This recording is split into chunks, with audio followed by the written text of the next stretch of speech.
Assalamualaikum warahmatullahi wabarakatuh. Alhamdulillahi rabbil alamin. Wa bihi nasta'inuhu ala muridun jawaddin. Asyhadu an la ilaha illallah wahdahu la syarika lah. Wa asyhadu anna Muhammadan abduhu wa rasuluh. Allahumma salli wa sallim wa barik ala Muhammad wa ala alihi wa ala ashabihi ajma'in. Qala Allah Ta'ala fil kitabihil karim, a'udzu billahi minasy syaithanir rajim. Ya ayyuhalladzina amanu taqullaha wa qulu qawlan shadidan yuslih lakum a'malakum wa yaghfir lakum dhunubakum wa may yuti'illaha wa rasulahu faqad faza fawzan 'aziman. Jamaah subuh rahimakumullah, pada kajian yang lalu kita sudah membicarakan terkait 9 kelompok manusia yang tidak akan diajak bicara oleh Allah besok di yaumul qiyamah, tidak diperhatikan, tidak dilihat oleh Allah dan tidak sucikan, dan bagi mereka azab yang pedih. Kita ketika mengetahui ini maka kita berusaha untuk menghindar dari kelompok-kelompok tersebut, karena Rasulullah SAW diutus oleh Allah kepada kita sebagai basyiran wa nadiran. Inna arsalnaka basyiran wa nadiran. Sesungguhnya kami mengutus engkau wahai Muhammad sebagai basyiran, sebagai pembawa kabar gembira, wa nadiran, dan pemberi peringatan akan datangnya hari-hari kiamat, akan datangnya hari-hari akhirat, agar kita bisa mengimaninya, agar kita bisa mengambil pelajaran-pelajaran dari Allah dan Rasulnya, agar kita bisa benar-benar mempersiapkan diri menghadapi hari-hari akhirat kita. Maka kita disyariatkan untuk iktikaf di 10 hari terakhir di bulan Ramadan ini, di dalam rangka itu, di dalam rangka untuk berkhalwat kepada Allah Tabaraka wa Ta'ala, memikirkan bagaimana kita akan menghadap Allah Tabaraka wa Ta'ala. Ketika kita sudah mati nanti, kita sudah tidak bisa apa-apa. Alam barzah atau alam kubur adalah tempat persinggahan, ya, perantara. Barzah itu artinya perantara antara alam dunia dan alam akhirat. Ya, itu sebagai awal mula kita akan berada di alam akhirat. Kita akan menjalaninya dengan sangat panjang dan sangat berat. Ini semuanya sudah barang tentu harus kita persiapkan agar supaya kita bisa selamat, ya, baik di alam barzah nanti maupun di alam akhirat tentunya. Barang siapa yang dimudahkan di alam barzah, insyaallah ya akan kesananya lebih mudah. Akan tetapi ketika di alam barzahnya sudah mendapatkan ujian yang banyak, siksa yang banyak, maka kedepannya akan lebih berat lagi.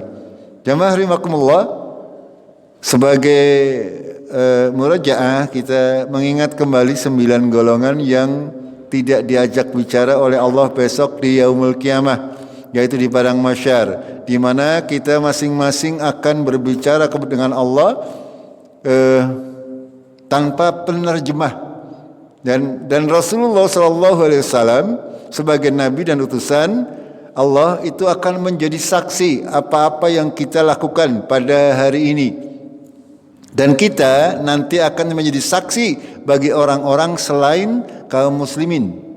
Ya, selain kaum muslimin itu saksinya kita, sementara kita saksinya Nabi Muhammad SAW dan juga saksi-saksi yang lain. Pada hakikatnya semuanya akan menjadi saksi apa-apa yang kita lakukan pada waktu kehidupan kita. Seluruh anggota tubuh kita nanti akan bisa berbicara.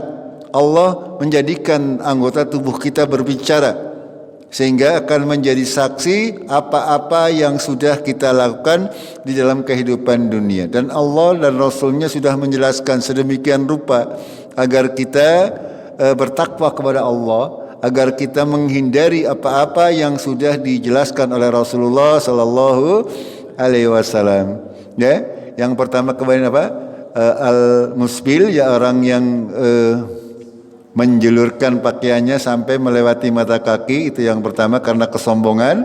Yang kedua adalah orang-orang yang mengungkit pemberiannya. Kemarin sudah kami jelaskan, ya. Terus ada lagi orang yang bersumpah dengan dagangan palsu, ya, bersumpah untuk melariskan dagangan. Itu 3. Yang berikutnya adalah orang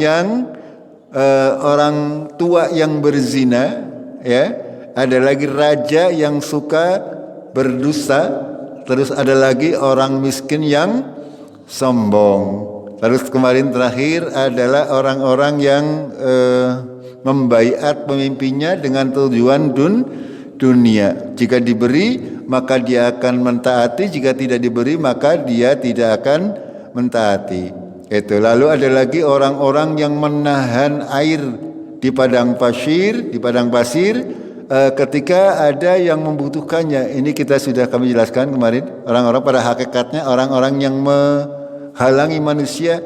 Pada kita mempunyai sesuatu yang dibutuhkan oleh masyarakat, akan tetapi ketika kita menghalanginya, ini nanti Allah tidak akan berbicara kepada kita, ya. Allah akan murka kepada kita karena kita sudah menghalangi orang-orang yang membutuhkan apa yang kita miliki. Ini kemarin sudah kita jelaskan, itu sebagai review saja. Jamaah rahimakumullah. Ini semuanya kita harus menghindari dari hal-hal yang sudah dijelaskan oleh Allah dan Rasul-Nya. Karena memang nanti di yaumul qiyamah, di hari akhirat, mulai dari kebangkitan kita akan dibangkitkan sebagaimana kita hidup, ya. Sebagaimana kita hidup. Ketika kita beramal salih di dunia, itu kita akan dibangkitkan begitu juga. Maka jangan sampai kita meninggal dunia dalam keadaan maksiat kepada Allah Tabaraka wa Ta'ala, karena kita akan dibangkitkan dalam keadaan seperti itu. Kita mungkin pada hari ini kita sedikit membahas terkait kondisi kaum muslimin nanti di yaumul qiyamah, yaitu khususnya untuk para pelaku maksiat, ya, orang-orang muslim yang berdosa. Kalau orang kafir itu mereka mendapatkan balasannya sesuai dengan amal perbuatannya. Ya, ada yang nanti diseret oleh Allah Tabaraka wa Ta'ala, tidak bisa berjalan dengan kakinya, akan tapi berjalan dengan kepalanya, ya, dengan mukanya diseret.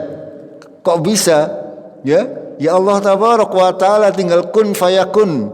Kalau bisa menjadikan kaki sebagai alat berjalan, Allah juga bisa menjadikan kepala sebagai alat berjalan. Jangankan sih di akhirat, sekarang saja ada yang bisa, ya, gini betul. Ya, ada yang bisa berjalan menggunakan kepala. Itu, ya, ini semuanya tergantung dari amal-amal kita. Dan ada juga kaum muslimin yang dibangkitkan dalam keadaan mukanya putih bersih. Ada juga yang dibangkitkan dalam mukanya hitam legam. Itu semuanya tergantung daripada amal-amal kita sewaktu di dunia. Contoh, Allah berfirman, yauma tabyaddu wujuh wa yauma taswaddu wujuh. Hari di mana muka orang itu bersinar putih, ada juga yang kehitam-hitaman. Ya, ini semuanya menandakan bahwa sesuatu yang berat menanti kita. Kalau kita tidak mengerti, tidak mengetahui, kita tidak mempersiapkan diri. Jemaah rahimakumullah, khusus pada pagi ini kita sedikit membahas terkait kondisi kaum muslimin, para pelaku maksiat. Ya, jemaah rahimakumullah, perlu kita fahami bahwasanya kaum muslimin insyaallah semuanya akan dimasukkan oleh Allah ke dalam surga asal tidak membawa dosa-dosa kesyirikan. Ya, tergantung bagaimana nanti Allah mengampuni, seberapa besar dosa-dosa yang kita ampuni, karena Allah Maha Pengampun. Maka jangan bosan-bosan untuk istighfar. Rasulullah sendiri manusia yang sudah dijamin dia ampuni dosanya tidak kurang dari 70 kali. Ya. Sementara kita kadang-kadang merasa ora duwe dosa nggih. Nggih napa nggih? Ya, sehingga kadang-kadang kon istighfar bae ya habis sholat langsung plus lunga misalnya seperti itu. Ya. Padahal kita disuruh untuk banyak-banyak beristighfar karena memang dosa kita sangat banyak. Ya kadang-kadang kalau saya misalkan seperti ini mungkin menyenangkan tanyong dosa apa jadi aku ora dosa. Ini kadang manusia seperti itu, yang merasa dirinya tidak berdosa. Ya, kita jangan sampai menganggap diri kita suci. Kita punya contoh yang terbaik adalah Rasulullah Sallallahu Alaihi Wasallam. Beliau yang sudah dijamin surga, diampuni dosa-dosa yang telah lalu maupun yang akan datang. Beliau tidak pernah meninggalkan istighfar. Kita lebih butuh dengan istighfar tersebut.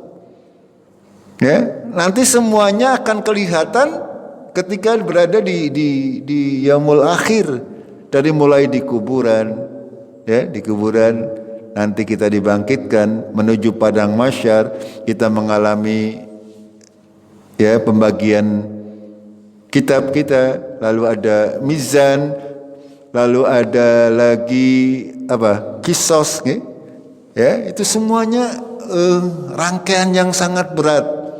Belum lagi nanti kita meniti sirat sebelum kita insyaallah sampai ke surga.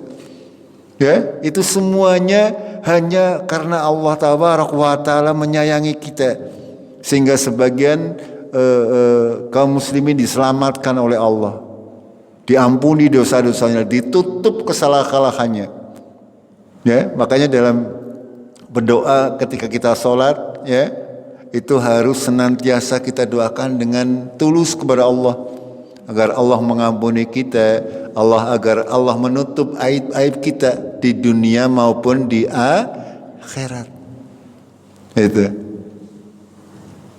Jamaah rahimakumullah.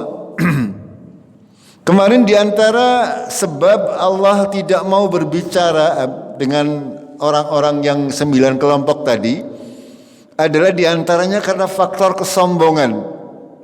Orang yang sombong adalah orang yang menolak kebenaran dan merasa lebih baik daripada orang lain. Ini faktor utama yang membuat seseorang itu melakukan dosa dan kemaksiatan. Yang utamanya adalah karena dia menolak kebenaran. Ketika diberitahukan sesuatu yang benar, dia tidak mau menerimanya. Ya, bahkan memilih untuk mencari alternatif yang lain. Ini kesombongan namanya. Karena tidak ada kebenaran yang mutlak kecuali dari Allah dan Rasulnya. Ini yang harus kita imani. Ketika Allah dan Rasulnya sudah menyatakan segala sesuatu, itu berarti itu kebenaran mutlak yang tidak boleh ditandingkan dengan hasil pemikiran manusia. Tidak boleh. Ya. Walaupun seolah-olah kita menganggap lebih baik, itu pasti lebih buruk. Kalau kita menganggap bahwasanya dalil Al-Quran dan As-Sunnah itu tidak up to date, ya, ketinggalan zaman, kuno dan sebagainya, ini adalah akibat daripada kesombongan, tidak mau menerima kebenaran. Padahal yang namanya kebenaran itu, kalaupun dikatakan oleh anak kecil ya tetap benar. Gimana betul? Iya, siapapun yang ngomong kalau itu benar pasti akan tetap benar. Itu. Ya, kebenaran itu tidak diukur dengan banyaknya orang yang mengikutinya. Tidak. Kebenaran itu adalah standarnya adalah Al-Quran dan As-Sunnah. Itu. Makanya di antara kondisi kaum muslimin, ya, di antara kaum muslimin adalah di antaranya ada orang-orang yang sombong ini. Bagaimana nasibnya? Sebagaimana dijelaskan oleh Rasulullah Sallallahu Alaihi Wasallam dalam sebuah hadis, yusarul mutakabbiruna yaumal qiyamati amsalad darri fi suwarir rijal yaghshahumudz dhullu min kulli makan. Apa maksudnya? Bahwasanya besok di yaumul qiyamah di padang mahsyar akan dikumpulkan orang-orang yang mutakabbirun, orang-orang yang sombong. sebagaimana bentuk kata Rasulullah ad-dari fi suwarir rijal, semut kecil ya, semut kan kecil tapi bentuknya manusia ya, artinya di antara sekian banyak manusia dari zaman Nabi Adam sampai nanti di zaman hari kiamat itu dikumpulkan seluruhnya di padang mahsyar di sebuah lapangan ya. Ini besok ini buminya diganti, tidak ada gunung, tidak ada laut. Besok nih, okay? Ini nggak harus memahami, meyakini besok itu di hari kiamat buminya tidak seperti sekarang, ana laut, ana wit dan sebagainya nggak ada. Itu padang datar tar ya. Tidak ada aling-alingnya apapun juga. Tidak ada naungan ya, kecuali naungannya Gusti Allah. Naungan Allah tabaraka wa taala, naungan arsy Allah. Itu ya. Ini semuanya akan dikumpulkan dan orang-orang sombong ini nanti mereka akan dikecilkan oleh Allah tabaraka wa taala karena di dunia merasa besar sehingga dihinakan, digiring. Yaghsahumud dullu min kulli makan, akan digiring dengan kehinaan dari segala penjuru. Na'udzubillah. Ya, ini balasan bagi orang-orang yang sombong. Ini. Ya, kemarin sudah kami sampaikan, ada orang kaya sombong dan patut nggih. Angger orang miskin sombong nggih sing ngeten di dunia sengsara, nang akhirat sengsara. Iya, ya kita sangat prihatin. Kayak siang tadi ada orang masang kabel di depan rumah saya. Ya, tidak puasa ditampilkan. Saya langsung bentak, kamu ini sopan sedikit ngapa ya? Depan rumah saya.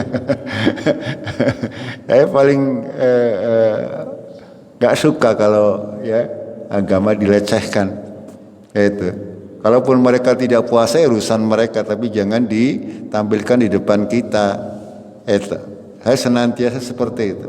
Ya, ketika sesuatu yang memang butuh kita untuk bertindak keras, kita tindak keras. Tidak usah takut. Ya. Karena itu adalah perintah Allah tabaraka wa taala. Itu. Jangan beralasan aku tuh lagi puasa lah. Tidak membatalkan hal-hal seperti itu, okay?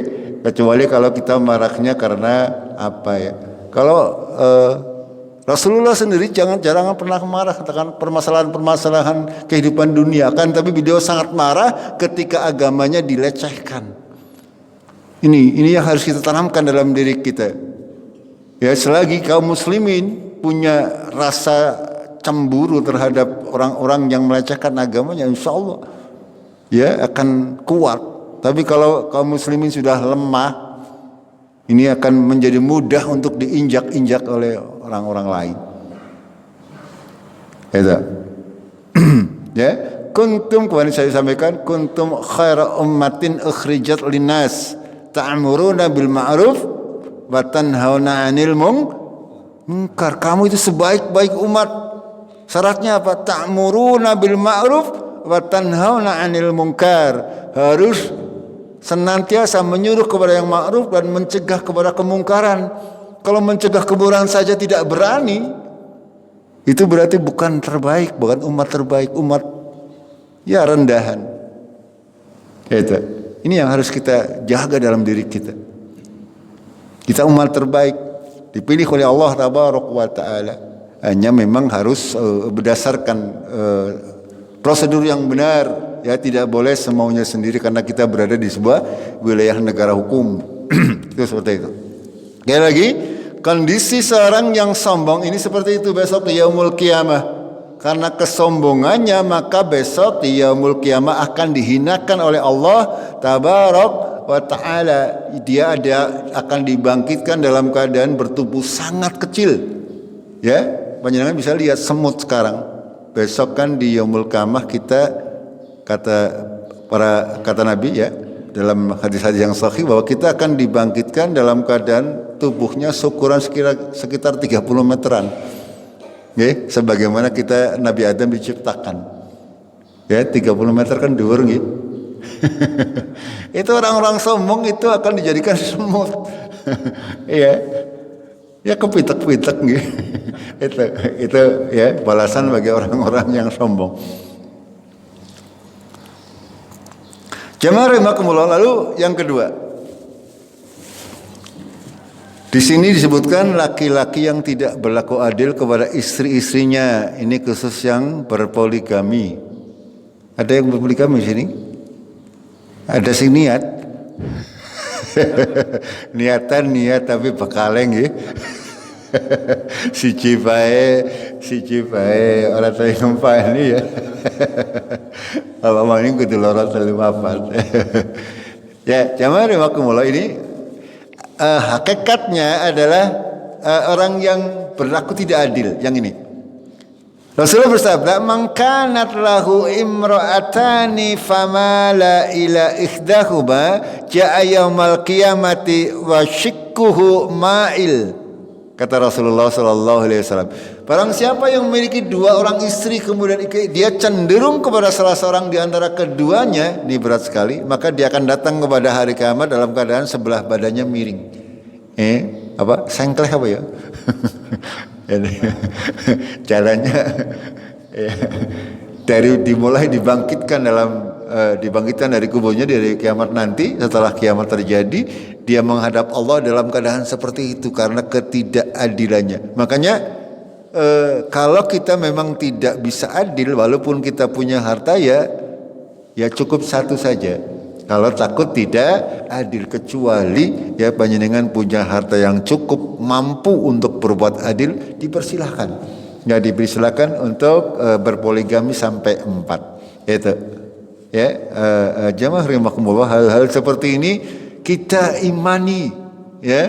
Jangan kita langsung sombong. Oh, ya itu namanya tidak adil, ya. Harus punya boleh berisi sampai 4. Ini hal-hal seperti ini tidak boleh kita tolak, karena ini adalah syariat agama Allah tabaraka wa taala. Kalau kita tolak, kita masuk ke dalam kelompok orang yang sombong, menolak kebenaran. Nah itu. Karena agama Islam ini sangat sempurna dan Allah tidak sembarangan membolehkan orang itu untuk berpoligami. Syaratnya itu tadi, harus adil. Kalau tidak adil, maka hisabnya akan lebih berat. Itu seperti itu. Itu ya kelompok yang kedua. Berikutnya.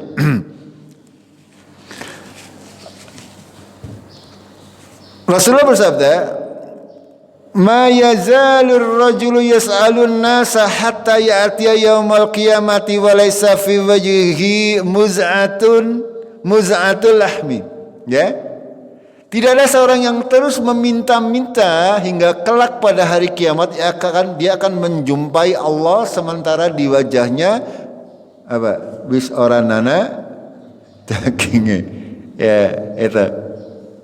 Jamaah rahimakumullah, ini agama Islam menempatkan umatnya, manusia, dalam kedudukan yang tinggi. Tidak boleh kita merendahkan diri. Rendah hati boleh nggih? Tawaddu beda. Tapi kalau rendah diri jangan. Kita tidak boleh merendahkan diri kita di hadapan manusia, depan maring wong. Nah boleh kita menghinakan hanya karena kepengen mendapatkan fulus.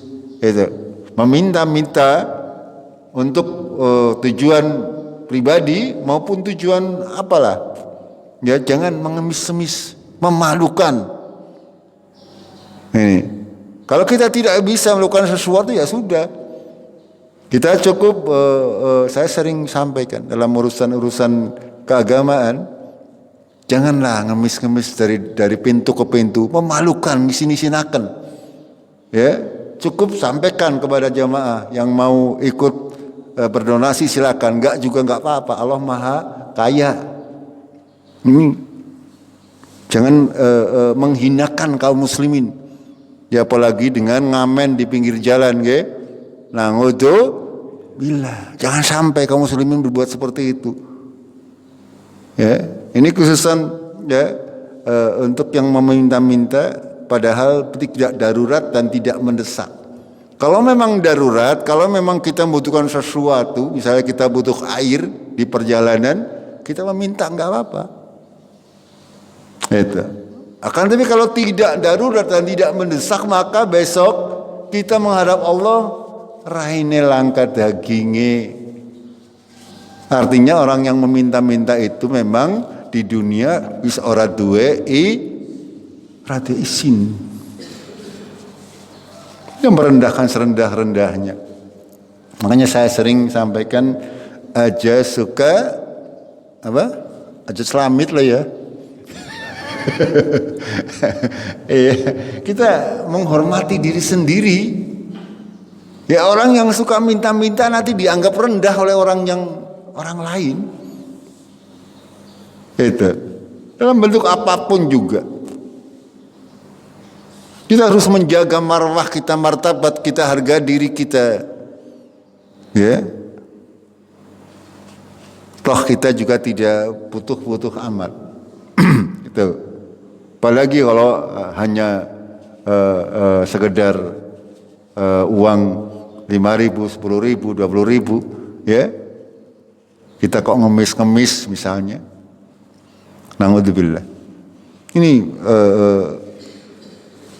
kita akan mendapatkan perlakuan yang sangat tidak mengenakan besok di yaumul qiyamah. Selanjutnya, yang berikutnya adalah orang kaya yang kumut, pelit.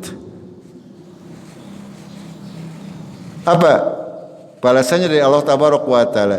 Inna aksaran nasi amwalan aqalluhum ajran yaumal qiyamati illa man qala bimalihi hakada wa hakada wa kasabahu min tayyib.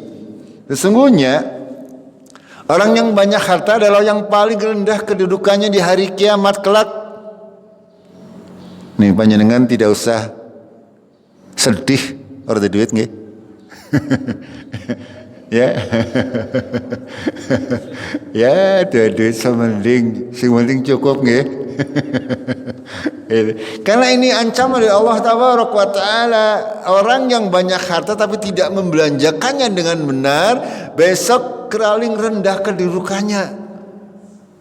Apalagi angger kalau banyak uang tidak mau beribadah, tidak akan ada harganya di mata Allah Tabaraka wa Ta'ala.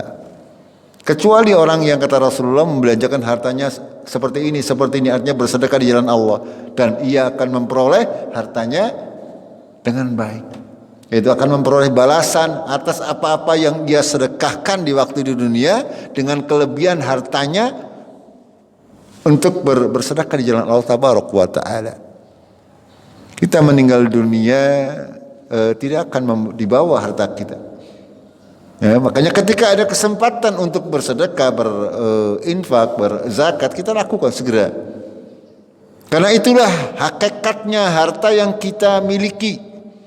Sementara yang di dunia nanti ditinggal. Panjenengan mati, ya hartanya orang digawa. Ya yang dibawa itu harta yang panjenengan belanjakan di jalan Allah Tabaraka wa Ta'ala. Sementara yang ditinggal enggak rebutan. Kita tidak tahu mana yang lebih bermanfaat. Ya. Itu. Kita tidak, apakah itu bermanfaat bagi kita, apakah akan jadi fitnah bagi keturunan kita? Subhanallah. Kita tidak tahu sama sekali. Tetapi ketika kita sudah mempersiapkan diri kita, ya, menabung sebanyak-banyaknya untuk hari kiamat, insyaallah itu akan berguna bagi kita. Besok di yaumul qiyamah akan sangat berguna. Monggo yang punya banyak harta ini jangan sampai ini seperti diberitakan oleh Rasulullah Sallallahu Alaihi Wasallam, menjadi orang yang paling rendah derajatnya. Berikutnya adalah pedagang yang tidak jujur. Ini berlaku bukan hanya pedagang, ya. Artinya kita melakukan segala macam bisnis, ya. Kalau kita tidak jujur, maka kita akan mendapati keadaan yang hampir sama. Suatu ketika Rasulullah berjalan ke pasar, lalu beliau menyeru, ya ma'syarat tujar fastajabu li Rasulillah sallallahu alaihi wasallam. Dan beliau berteriak atau memanggil para pedagang, wahai sekumpulan pedagang, ijabailah seruan Rasulullah sallallahu alaihi wasallam. Wa rafa'u aqnaqahum ilaih. Lalu mereka para pedagang semuanya mengangkat kepalanya kepada Rasulullah sallallahu alaihi wasallam. Faqal, maka Rasulullah bersabda, innat tujara yub'atsuna yaumal qiyamati fujaran illa man ittaqallah wa barra wa sadaqa. Ya. Lalu beliau bersabda, sesungguhnya para pedagang akan dibangkitkan pada hari kiamat sebagai orang-orang yang berdosa kecuali yang bertakwa kepada Allah, berbuat baik serta jujur. Di antaranya tadi, ya, di antara 9 kelompok orang yang tidak diajak bicara oleh Allah adalah seorang diibaratkan orang-orang yang berdagang dengan menggunakan sumpah palsu. Ini terkait dengan sabda Rasulullah terkait 9 orang yang tidak diajak bicara oleh Allah Tabaraka wa Ta'ala. Di antaranya ini para pedagang. Kalau kita sedang melakukan bisnis apa saja, sekali lagi, jangan sekali-kali menggunakan sumpah palsu untuk membuat dagangan kita laris. Apa maning gerdadolan bidding nggih? Ana hindulan bidding mboten? Ya, karena dalam bidding menggunakan sumpah palsu. Ya, ini luar biasa. Kita tidak boleh seperti itu, ya. Karena nanti di yaumul qiyamah kita akan dibangkitkan sebagai orang-orang yang berdosa kalau kita melakukan segala sesuatu dengan tidak jujur, bahkan menggunakan nama Allah, menggunakan nama agama untuk mengangkat dirinya atau membuat bisnisnya lancar misalnya. Naudzubillah. Ini semuanya hal-hal yang harus kita hindari ya dalam kehidupan dunia kita agar kita selamat, ya, agar kita bisa menempuh perjalanan yang sangat panjang ini dengan sedikit lebih mudah. Ya, dengan sedikit lebih mudah, dan insyaallah kita terselamatkan dan kita dimasukkan oleh Allah ke dalam surganya Allah nggih. Mudah-mudahan kita besok bertetangga di surganya Allah semuanya. Kita akhiri dengan kafatul majlis. Subhanakallahumma bihamdik asyhadu an la ilaha illa anta astaghfiruka wa atubu ilaik. Assalamualaikum warahmatullahi wabarakatuh.